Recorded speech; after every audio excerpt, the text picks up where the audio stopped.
Greetings, Zimbabwe, and welcome once again to Zimbabwe Daily. My name is Informal, and this is Behind the Microphone. Today, we have in studio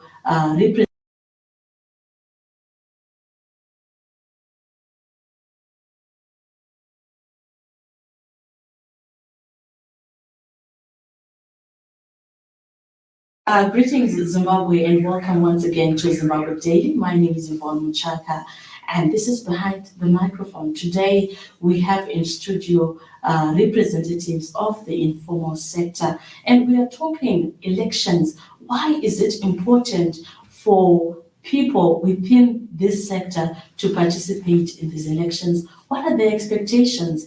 And we also want to understand the crux of the matter. Why do we want this sector to be actively involved in these particular elections?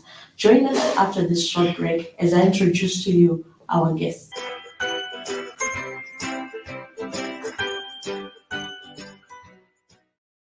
All right, welcome back. So, this is a program brought to you by the Vendors Initiative for Social and Economic Transformation right here on Zimbabwe Daily. And we are talking about the informal sector and elections. And to help me talk more on this subject, I'll allow my guests to introduce themselves and the organizations that they're representing. Welcome, lady and gentlemen. Thank you. Thank you so much for joining me. Maybe I'll start with you from right here. Introduce yourself. Tell us a bit about yourself.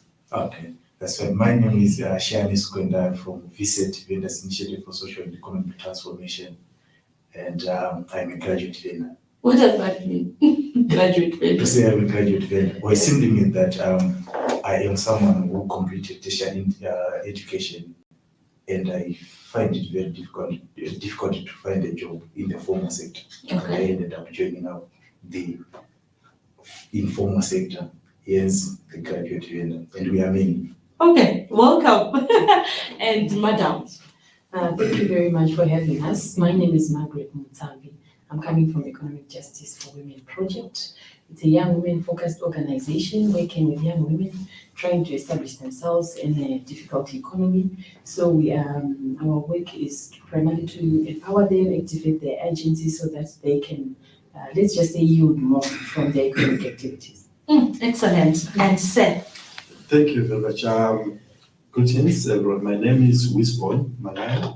I'm the Secretary General of Zimbabwe Chamber of Informal Economic Associations.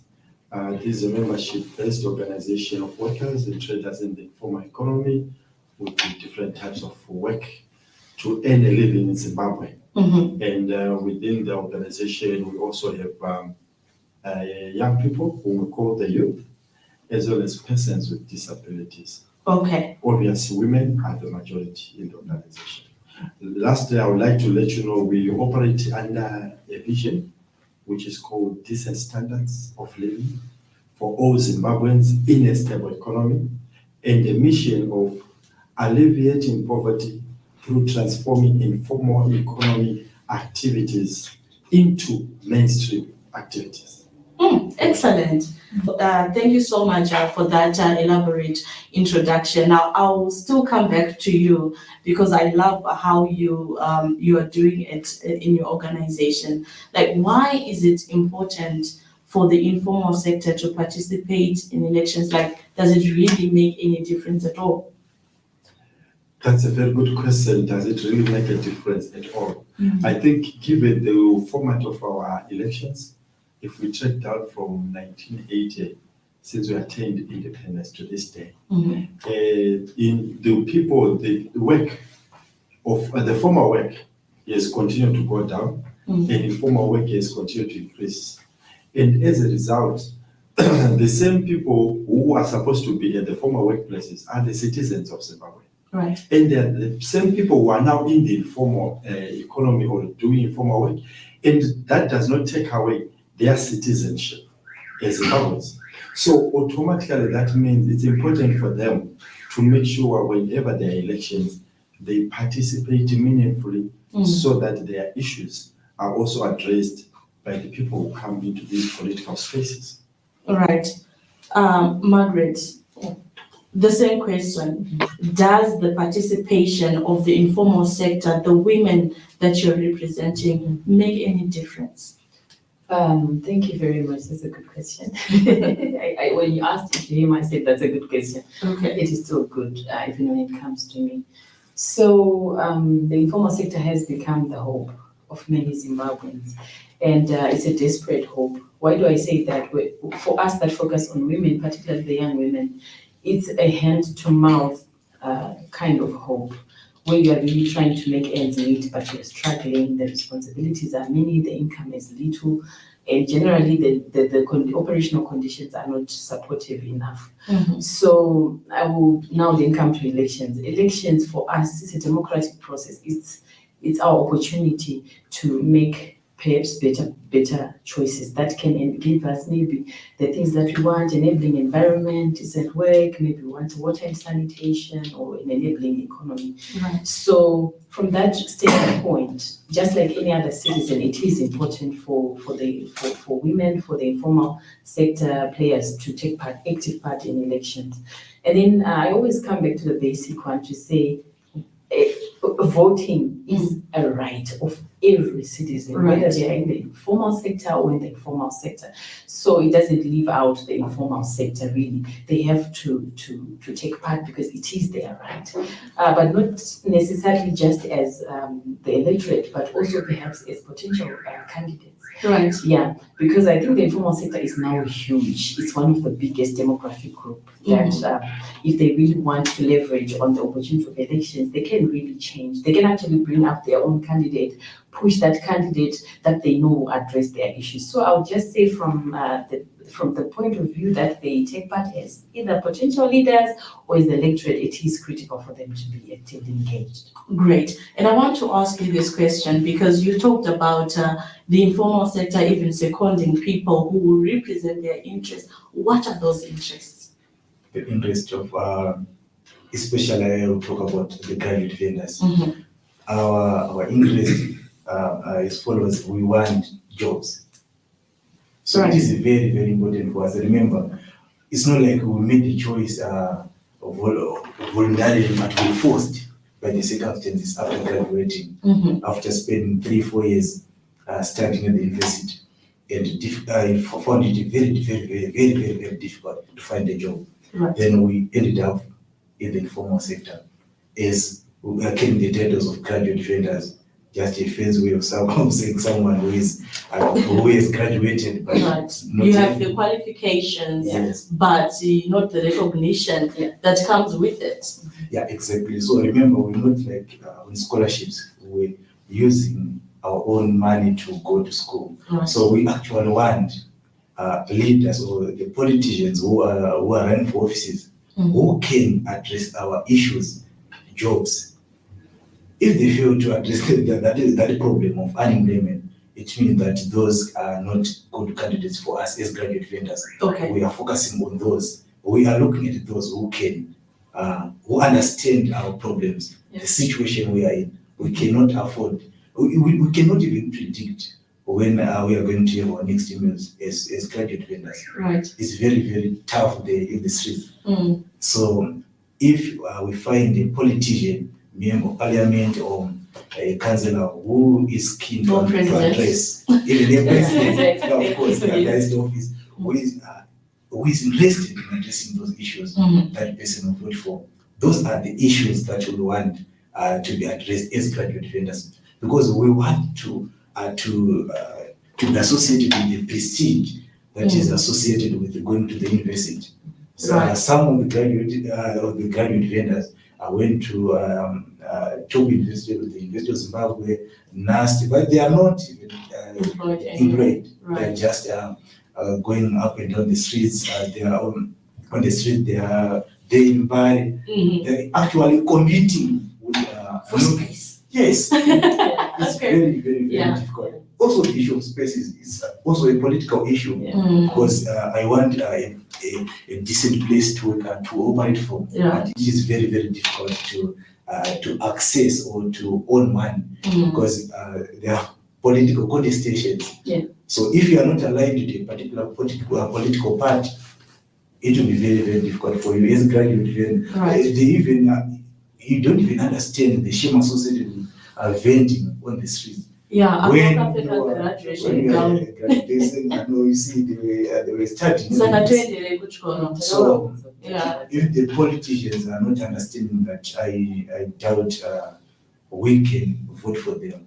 We want those people who understand our situation. Right. It's really painful. We've come through voter registration processes. The Zimbabwe Electoral Commission then called on people who were interested in standing for office. The nominations were done. Is the face of the graduate vendor represented? Sadly, no. No.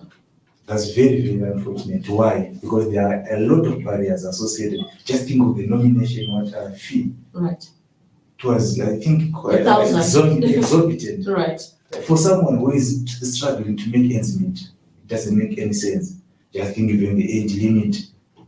Remember, most of us are young people below the age of 30, below the age of 35. So we are just people without hope now.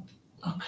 Yes, but there's nothing we can do. We can do. Right. If you want to go to run for the political offices, you see that we don't have the necessary financial capital to stand for office. I like that. I want you to give a picture to somebody who has no understanding of how our informal sector is operating. You talked about the prohibitive nomination fee that the Zimbabwe Electoral Commission charged for one to actually stand office. But give us a feel. You're a vendor. What does it look like? What does your bank balance look like at the end of the day, at the end of the month, at the end of the year even? Negative. Hands to mouth. At times you even feel to find something to put in your mouth. So it is very, very, very difficult. So we are not talking about individuals who can actually say, just think of the context we are in, the context of inflation, hyperinflation. Very, very difficult for someone who is just selling second-hand clothes. Remember, we are not selling them at wholesale. Right.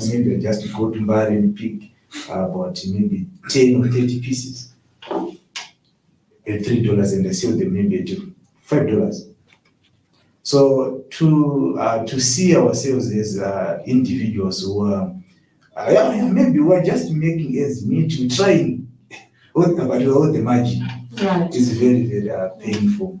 But the sad part is our mental health is actually being affected.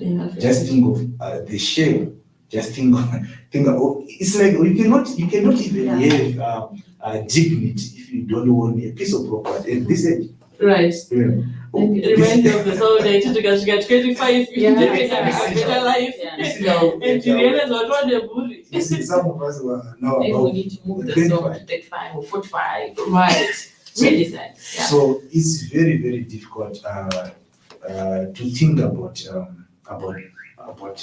tomorrow. The situation is just tough for informal traders. Most of them, yeah, of course, there are some exceptional cases where some are doing very well, but there are very few. Trust me, very few. Right. Yeah, they're just hustlers. Yeah. Yeah. All right. I think right now we're just going to take a short break, and when we come back, we want to explore more into saying, okay, now we have the candidates that we have. What is it that we expect them to talk about that makes the vendors or the informal sector feel confident in their manifestos? Join us after this short break.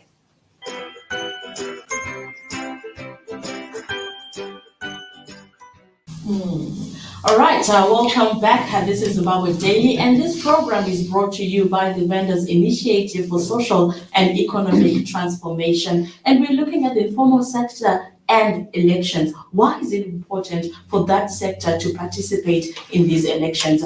So as we took a break, we were talking, you're just giving us an image of what vending looks like, and that's from the perspective of the graduate vendors. Now I want to talk to the general vendor who is out there, maybe also giving us a perspective from the experience of female vendors plying their trade. What is it that you can tell us about their own experiences, and are they even represented in this particular election? Yeah, thank you. I just also wanted to follow up to what he was saying. To share a case of a young mother who is in Kaluma, who sells fruit and veg. She said that her total sales on an average day is $8. And then she has to pay $2 to council. And then there's a War Veteran Association that also moves around. They want like 50 cents. And then there are the land barons. They can come twice a day, in the morning $1, then in the evening $1. So that's about $4 or $4.50 that they're giving away just for the space that they are using. Then there are the political ones, of course, the youth, they also come, they want 25 cents, they want 400 bond and all that. So she was saying at the end of the day, I go home perhaps with $30 or $2.50. She has got 2 sons. She has to make sure that they've got a decent lunch box that she packs so that they go to school. Then there's her husband doesn't go to work. She has to buy the relish. So you actually find that she's overly done. And then there are other incidences like the municipal police can chase them anytime in between those times, besides paying some amount to the city council. And then they can have their stocks taken away from them. They don't even know where they stand. Are we recognized by the council because they're taking our money, or they don't recognize us because they're chasing us and taking our stocks? It's really sad. It's really sad. Yeah, I'm actually tearing. Yeah, that's how it was when she told me that story. Because this is the reality. Yeah, that people are going through like on a daily basis, and I fear that a lot of our politicians, they're jostling for power. They're jostling for their own employment, within council or in parliament. And as soon as they get in there, they forget about the struggle, the daily struggles that, we are going through. I don't know. Maybe you can also shed a little bit of light. Like right now, politicians are campaigning. What messaging, or if somebody were to speak to you and say, I want you to vote for me, what exactly do you expect to hear in their manifestos? Thank you. So it's unfortunate that I will answer it from another angle. Okay. These manifestos have failed us for long already. We are tired of hearing manifestos which are abusing people's votes. Right. Politicians, they come to the constituency. If you vote for me, I will do this. And when you vote for them, they occupy offices. If it's an MP, they have these luxurious 4x4s and they will dust from you as they drive through. Right. If they are councillors, they are busy amassing land and having those opportunities to make sure their lives are better. So it's a bad situation in our country where most people who are occupying these political offices, they are occupying them for personal gains at the expense of the people they perpetrate to represent. It's a painful thing together. Like what my other colleagues have shared. Look at me. I'm a brainchild of a woman who was a widow when the father died when I was grade 4. And she took care of 5 children by selling in the streets, selling in front of okay shops, being arrested by a local council, but continuing to go there to make sure kids go to school. We were not street kids. We finished school as a result. And at the same time, this type of women are many in this country. Yeah. And as they are there, they are still treated as illegal traders, as people who are invading so-called pavement. What's so special about the pavement? At the expense of livelihood. And now we are into elections. If you see now in Harare, if you go into the CBD now, temporarily, these type of harassments have stopped. Because they know we are in elections. They are trying to gain the mindset of the vendor to vote for them. After elections, they start again. So it has been a routine game. And what we are expecting to see on the people who are coming to office, outside their so-called manifestos, we are looking at people who are real to make sure Zimbabwe is a better Zimbabwe for every citizen. Yes. To people who understand that Zimbabwe, the economy of Zimbabwe, 60% of the country's GDP is being manned by the people in the informal economy, no matter what type of work they are doing. And when you get into that public office, what role do you want to play as a politician to improve the living conditions of these people? Who today, when they go to a hospital, they are not accessing medical treatment. Right. Whom to say when their children, when they don't go to the market to sell, their children are being chased from school.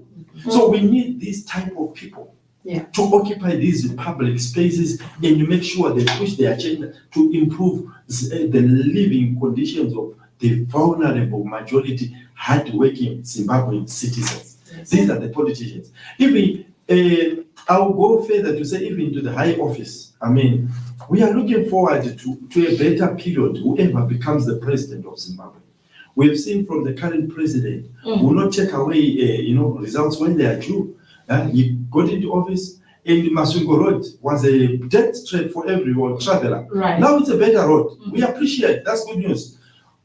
For example, another one, fine. Not many people do ply their trade through flying. The airport is now better, a better airport. Right. Sometimes I travel, you envy the certain things. There is now a better airport. But we are now talking about the citizens, the majority, the informal traders. Right. We want the president who is coming there to have a focus and say, these are Zimbabwean citizens. Right. They've suffered enough. Right. I'm going to make a political effort to improve their livelihoods, be it at a health level, at any form of social security level. I'm going to have a listening ear through their organized associations. Have time with them, ask what are the needs, how can we do them through different structures.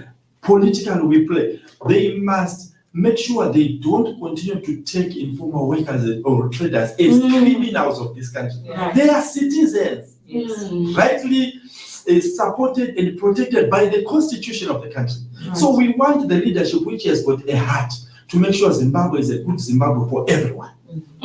I like that, Carl. And it comes back to what Ishe talked about, the fact that,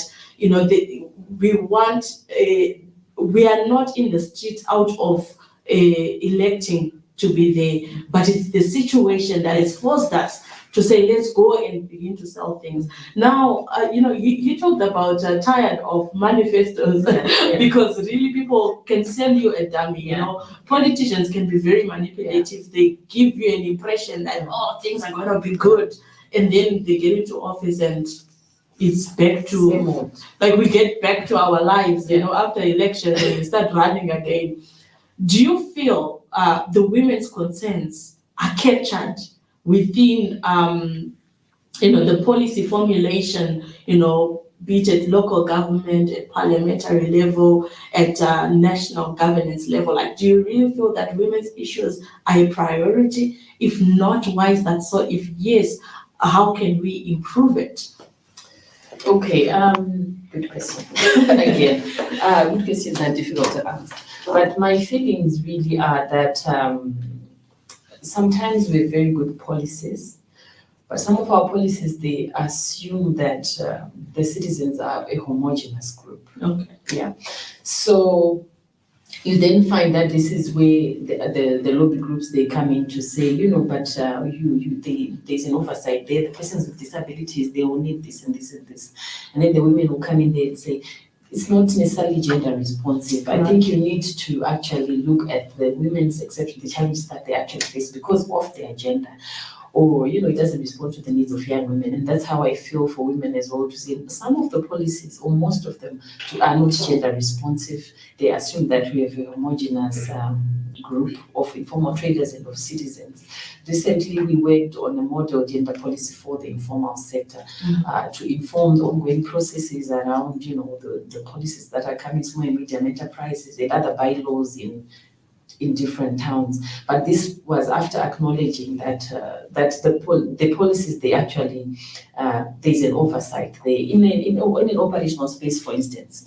So when people say we want water and sanitation, maybe there's water in the morning and then sometimes later in the day, maybe it is never there. But for women, it's an SRHRA issue. They go for their menstrual periods. it's a hygiene issue for women. So the availability of water is much more important for women than it would be for men. And also issues to do with toilets is the same. You want to dispose of these used sanitary pads. You don't really want to throw things around. And sometimes you have a child in the same operating environment. So those are the things, even when we say, when municipal police chase after them, some of them they have kids, some of them they have crashes. Can you be cognizant that, not everyone is an athlete, and is fit enough to run, because it's the welfare of people. So my sentiments are that sometimes we actually have policies, but they don't respond to the specific needs. And I want to come back to where you said you feel that they are represented. I wanted to respond to the issue of manifesto to say it is even wrong for politicians to write manifestos for us. A good politician would go to the community and write and let the people write the manifesto with the people, because it's a people's manifesto. And that way, I think the interventions would respond more to the needs of the electorate. And if you are a clever electorate, when your issues are there, you were part of writing a manifesto, then you should be happy to vote for that manifesto and whoever is going to push it. Right. Yeah. Right. You mentioned the issue that our community is not made up of the same people. It's not homogeneous. Yeah. I want you to come through, because I know you work with people with disabilities as well, and that how that constituency is represented in terms of issues. When you consider how our politics runs, do you feel that enough has been done, or something has been done to ensure the inclusion of people with disabilities in policy formulation and even implementation? So in the chair, we have a statement which our people with disability structures say. I'll say it in short. Okay. They say, akarima ngazi tauriri, akarima ngazi nzwire, akarima ngazi miririre. Which also communicates to say it's unfortunate there is none here. One could have been here speaking on their behalf about how they feel about the inclusion or exclusion of the election processes. But I will just give a nutshell of that. To say from the members who we represent, I think there are many processes which have taken place to inform about the election. But disability levels, they differ. Some are visually impaired, some are blind, some they have physical challenges, all that. So it means their levels of attention automatically differ. So certainly, because of that, they are not all taken care of. To get the information about the elections, or to be given an opportunity to identify who are the better candidates to associate with and to make sure they cast their vote on. Actually, it can even be an issue where sometimes we need to make an assessment prior to elections. How many of them have managed to register to vote? Right. Because it could be another issue where they're even, in the exclusion zone in terms of having registered to vote because of their situation. Right. No one would prioritize because you have to go to a certain center for you to be registered to what. So if they don't have like the extra assistant, which can be another extra cost, they may then not prioritize that because their priority is to earn a living. Right. So that's the situation which we have on the card. So participation, yes, could be there, but definitely it's on the lower side. Right. That's very, very interesting. Like, have we made that assessment about their inclusion from the onset for us to even desire or want to see them represented, at these levels? With our level of politics, even those people are not able to determine for themselves which candidate to vote for, because some of them do not have access to these politicians because of the nature of our politics itself. If I'm already physically challenged, why would I go to a place where I know stones are going to be thrown and people are going to be chased around? Who's going to take care of me? Tear gas are being thrown, that kind of thing. So naturally, I think it will deter me from pursuing issues further. Now, we'll take a short break, and when we come back, I'll come to you, Ishe. Join us after the short break.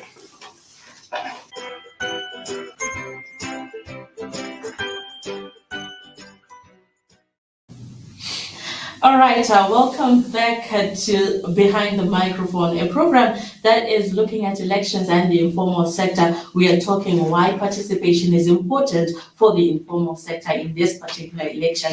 And this program is brought to you in partnership with the Vendors Initiative for Social and Economic Transformation. Right, Ishe, I was coming to you. Like, in your view, how best can young politicians hold elected politicians to account, young people rather, young graduate vendors, who hold the elected politicians to account for their electoral processes? Yeah. We are talking about their promises, right? Right. Okay. We finished the campaigns, they're campaigning obviously, and we're going to vote for them, but how can we hold them accountable? After we have voted for them. Yeah. Yeah, very important question. I think we normally don't do that. I think generally as Zimbabweans. I think we should monitor. Even we should know what they were promising, actually to write down. Then we track progress. After that, we actually assess, is the comrade fulfilling his promise? Right. Yeah, because they are just good at items of just Talking. They are excellent. But when they actually know that graduate vendors, remember, they will be saying, no, you have graduated, but you don't have a job. And you say, yeah, we are going to deliver. If we don't deliver, please stone us to death. You know. But after that, after they've been voted for and they won the election, that's it.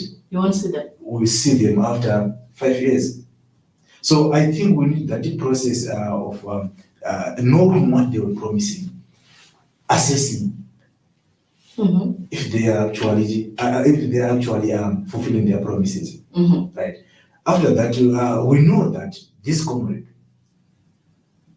is honest, or was honest with when he was promising jobs to graduate vendors. Because it's our need. For now, we actually need jobs. Right. Because some of our graduate vendors are actually forgetting what they learned in school. Right. Yes, because they're just asking money. They're just asking where I can link me with the runner. What did you study at school? I studied sociology and social anthropology at master's level. Right. Yeah. Are you using that? What? Are you using that in your business? Yeah, maybe. Yeah, I'm using it here to let the comrades know that it is very, very, very important to participate in the voting processes and also to ask politicians difficult questions. What are you going to do? We voted for you in 2018. You want us to vote for you again in 2023. But what have you delivered? Should we stone you today? Right. Because actually they don't have anything to show. In the event that we've done this election in 2023, what would you say, just hypothetically, like if we put it through to maybe 6 months to know that this government has got our interest at heart, what is it that you should be seeing? I should be seeing the informal sector being funded meaningfully, not just on paper. I would like to see graduate vendors being capacitated, their working spaces being developed. Just think of their vending stores. Just think of the sanitation aspect of the informal sector. I would like to see informal traders, especially graduate vendors, being given low interest loans, because we don't have we don't have access to finance, because we don't have anything. So they were saying, if you fail to deliver, what I'm going to take as collateral. Right. Doesn't make any sense for a serious business person. They said, yeah, you've got a good idea, but I will see what my return on investment. Interesting. Now I want to come to you, Margaret. At present, really, we've seen many women going into the informal sector, to cover up some of the gaps that we see in the homes. Sometimes the men themselves, they don't have jobs. The women are ready to take those responsibilities. You have children, they need to go to school and stuff like that. what policy interventions do you think can be made to improve the life of women in the informal sector? I think that we need to acknowledge the opportunity cost to our economy of not fully empowering women. It's up to billions, Right. if we look at Southern Africa. But I would really want to talk about a gender policy, a model gender policy, which sort of informs our local councils or our political leadership on how to be alive to the different gender needs. Mhm. Yeah, so I'm talking about, I mentioned earlier, the social service delivery, the safety of the workspace in itself, perhaps like you mentioned, the allocation of spaces. If we are talking about a formalization strategy, how are we carrying everyone along with it? Like to actually see the leave no one and no place behind, literally manifest. Right. To actually say, yes, we are all a part of this process. I'm a part of the process. I feel safe, to actually know that the council is supposed to be on our side. We are helping with the money circulation in councils is fired and triggered by the informal sector. If council recognizes the informal sector as players that are complementing their work, then we work together. There's no need for the cat and mouse chases, for the police to actually protect us and ensure that we are safe, we and our stocks. So we are looking into something like that, but more sustainably, the ongoing processes of formalization to not actually leave women behind. The recognition that one of our biggest economies in the world, they have risen through the informal, by powering the informal sectors to actually invest money there so that there's cheap capital, there's adequate support from the state itself. Right. And not for the state to actually fight its citizens, people that are trying to make a living. Right. Yeah. And I still want to come to you because we've realized that maybe because of the state of our economy, because of just the social fabric continues to just break away slowly. And we have got a recent menace, the issue of drugs and substance abuse and how women actually bear the brunt. We had a conversation with one lady who said, it's difficult now to know, like you are afraid that my son, my child is going to just, attack me end of these days because anongobata banga or anongotanga ukuthi ndikutsonga, that kind of a thing. When you look at that, what do you think can be done to contain this scourge? It's part of the process that we feel politicians need to think about these things. What do you think can be done to deal with this scourge of drugs and substance abuse as a woman? Okay, you mentioned two things there. You talked about the scourge itself, and then in the beginning you said something about the burden of unpaid care work. Okay. So I sort of lost the connection there somewhere in the narration of the question, but I'll try to answer to both. Okay. I think the most sustainable way of dealing with the issue of drugs is to nip it in the bud. Yeah. Which is very difficult because I think right now we can ask ourselves, how are drugs getting in through our borders? Right. Cocaine. Growing up, cocaine was a movie drug. Yes. Never thought there would be cocaine in Zimbabwe, but right now there are cocaine issues here in Zimbabwe. So it means that there are structural, our borders are porous, or whoever is doing it is untouchable because we cannot continue to have increased loads of drugs. So that means nipping it in the bud would take. It's a serious, maybe government commitment or responsibility. Yeah, exactly. It's their political will to say enough is enough. Otherwise, it's one of them up there that are doing this. And we as citizens, we can talk as much as we want in terms of nipping it in the bud.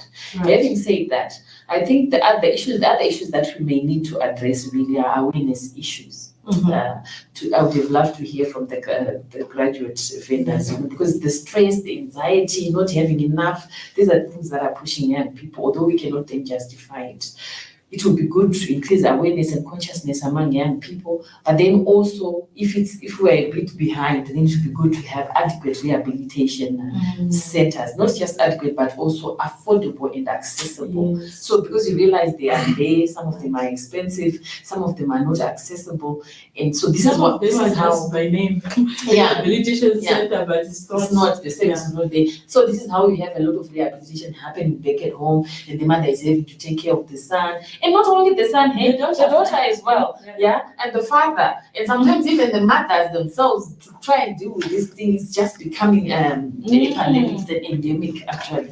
So those are some of the ways that I think we can deal with it if we have got adequate, accessible, and affordable rehabilitation centers and much more consciousness and awareness building amongst young people, but amongst even the elders, amongst the citizens in general. Yeah. Because the informal sector is now being used to push those drugs. Right. Because when they come in bulk, and then you help me with the sachet because people in the informal sector do afford something for $1. So you can in the informal sector is we are the pushers, the final pushers and consumers. So I think it needs to be a part of we need to mainstream that in our strategies as players in the informal sector. Right, and I want you to actually respond to that as well, as young graduates and as the young people. Actually, you mentioned mental health earlier. Exactly. Like, is this a coping mechanism? What's really going on? And in that same line, as we round up this conversation, you tell us what you think government or the politicians should do to really deal with that. Okay, thank you.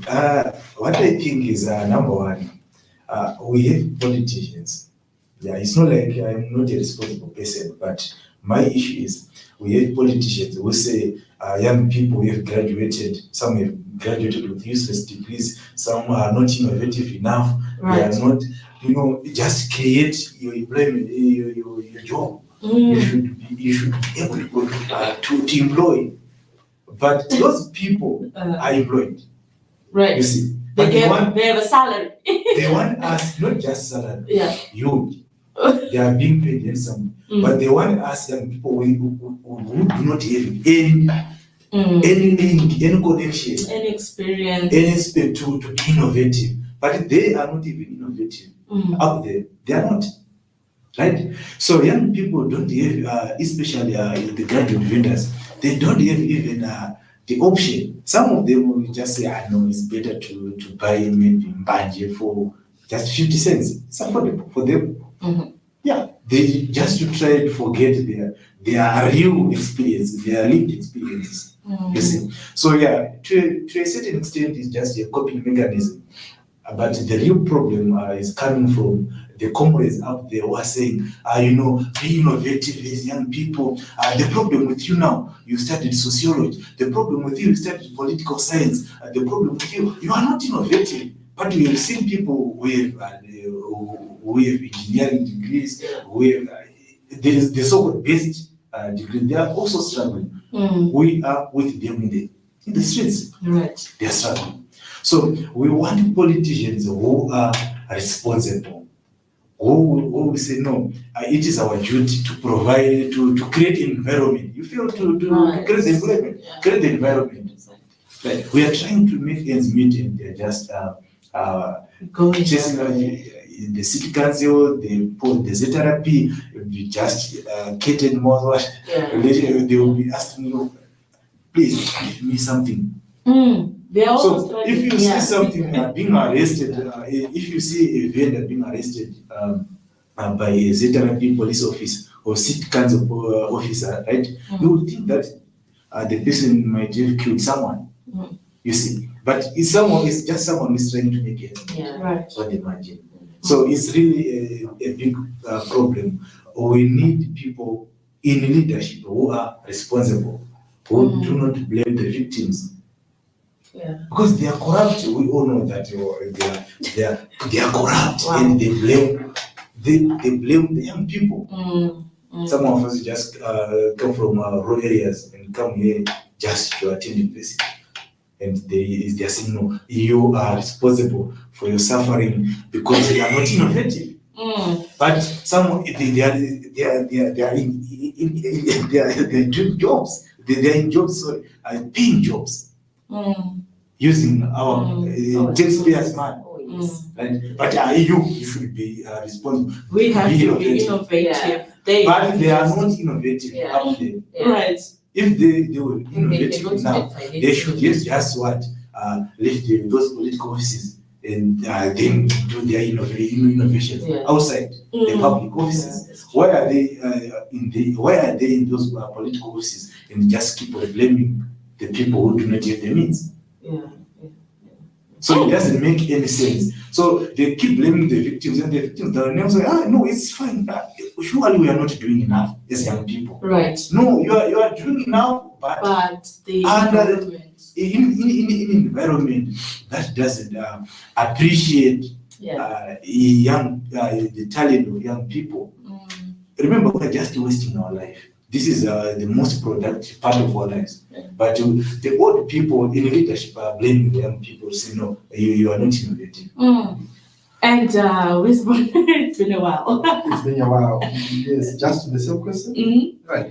No, not just that. I want you to look at it, but I also want you to look at the experiences in other countries as well. How are they dealing with the informal sector, and what kind of policies or thinking can we borrow from those who have successfully equipped their informal sector? Right. So I will start from this point of entry, which was just under discussion. So you see, the painful part of our country, Zimbabwe, we are filthy rich with everything. Right. Human resources, natural resources, anything you may think of, good weather conditions, everything. It's very cool. We are filthy.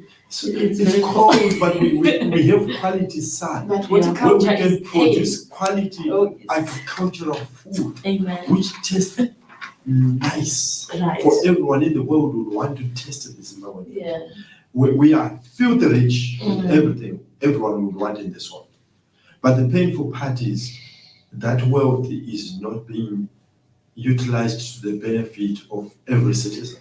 Right. Where personally, with the experience I have in such as the Secretary General, if these people who occupy these political spaces would have taken care of that issue we are talking about, nobody would even want to ask them about their next political ambitions. Right. Because everyone will be just busy enjoying life. And I will talk of these graduates. There's what we have internally called systemized reactionary strategy, which is required in this country. Okay. What do we mean by that?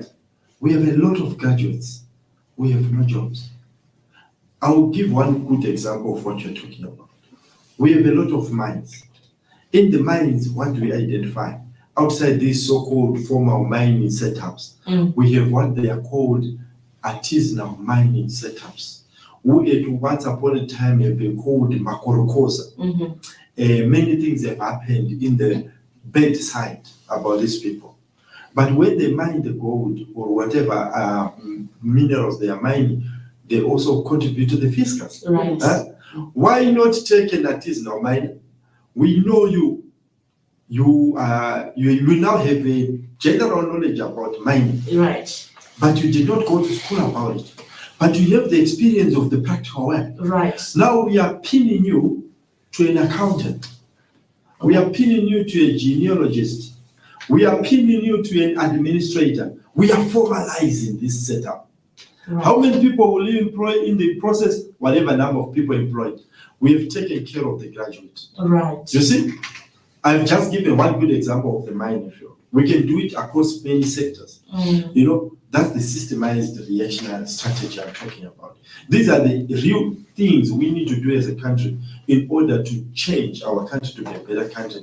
Come elections in the next 5 years of whatever is coming. Lessons learned from other countries. I happen to have an opportunity to move around because of the nature of my work. I'll talk of recent situations. I've been to Cote d'Ivoire. Nothing much to take home. Okay. For me, the area I was in Zimbabwe, I think the life lived there, I feel it's moderate compared to us. That's me. Okay. Number two, One thing I witnessed during the period of my stay, I never saw a municipal official walking in the streets to arrest people trading. Okay. There are people trading all over. Mm-hmm. They trade because they say that's their source of living. Mm. Now, if we take them away from their source of living, they can cause unrest in the country. Okay. So better whilst the country we try to find ways to improve their living condition, at least they are doing something. Right. And peace prevails. That's number one. Number two, I've been to Nigeria. We all talk of Lagos. I was there a couple of weeks back. This is the nature. People, they just trade all over. By the corner of the house, or one converting the front of the house into like a trading shop. As long as they are working to earn a living. I never came across the officials who were arresting people to say illegal trader, trading from an unwanted place. Because this is the issue of livelihood. Right. They are actually fighting hard to earn a living. Yes. And the systems of those countries, not to say they are not rude on the traders, but they are also creating a way to say, look, if we mess up with these people and their numbers, we may cause unrest in our country. Yeah. Right. That's the way it is. Now, it then speaks to issue of policy to say, generally in Africa, at most, we are very much behind as far as setting up policies which encourage or promote the activities happening in the informal economy. This is an issue we need to address at country level, at SADC level, and at African Union level. Our African leaders, they are taking this issue lightly. They are prioritizing other major issues which they call major deals. Right.